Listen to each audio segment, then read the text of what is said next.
When it comes to these types of protectionary investments, for me, this is me investing in physical gold.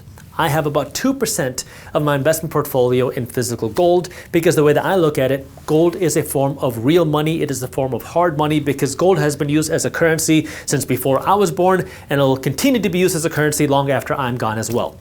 And so gold has really proven the test of time, and gold is used as a currency or has been used as a currency around the entire world. And my theory is that if I buried $10,000 worth of cash and $10,000 worth of physical gold in my backyard, my theory is that in 10 years, the gold would have more buying power than the cash because of inflation. Am I certain? Absolutely not. But that's why I own a little bit of gold. It's not a huge investment. It's only about 2% of my total portfolio. I don't look at it like a real investment. I look at it like a way of saving hard money. But that's my way of having a little bit of doomsday protection, a little bit of insurance against all of that. And what we've seen is that gold generally do well when you have economic chaos, when you have economic downturns, because when people are worried about a crash or a recession, they like to look for safer assets, something like gold. Now, the last thing that I want to mention about something like physical gold is that it's different than these other assets because gold isn't actually producing real value. When I buy gold, it just sits there and looks at me. Versus if I go out and buy a piece of real estate or if I invest in a stock, well, that stock, that company is working to produce value. They're working to produce bigger profits. They're working to produce a better product. The real estate is giving value to somebody who's using it or living in it. The gold is just sitting there. So that's why I don't look at it like a real investment, but I look at it more like a hedge, more of a protectionary asset. And every time I talk about this, people ask me, well, how do you actually invest in gold? I don't like investing in paper gold because there are stocks that you can buy that give you exposure to gold. You can invest in gold companies that mine gold.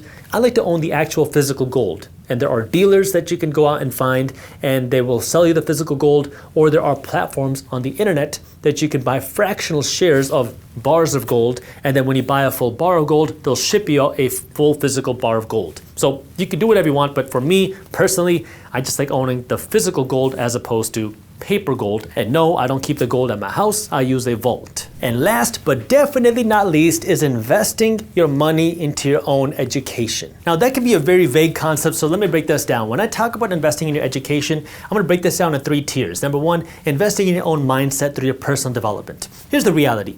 The reason why generational poverty is generational isn't because it's in your DNA. It's because many times we're bred to believe the things that poor people believe.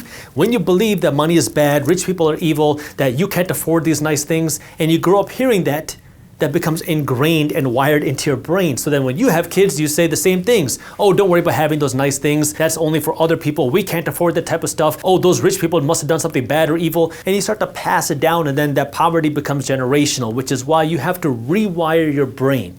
And this is where you can read books or listen to podcasts or YouTube channels that specialize in that type of personal development to build your mindset, because you have to become wealthy in your mind before you can become wealthy in your bank account. So please, if you have not read a personal development book before, read a few of them. See how you feel. Just try it. Number 2 is investing in your financial education. Once you understand that you have the ability to control the outcomes in your life, now you got to understand how money works. This is learning how investing works. How do you put money aside to invest? How do you systemize your money? How do you pay down your debts? And how do you actually build wealth? There's a ton of content on my YouTube channel when it comes to financial education, and then going even deeper on your research, because what you'll realize is as you become an investor, the better the research you have, the better the investments that you can make. And this is where you can do this on your own, and I would encourage you to try to do so.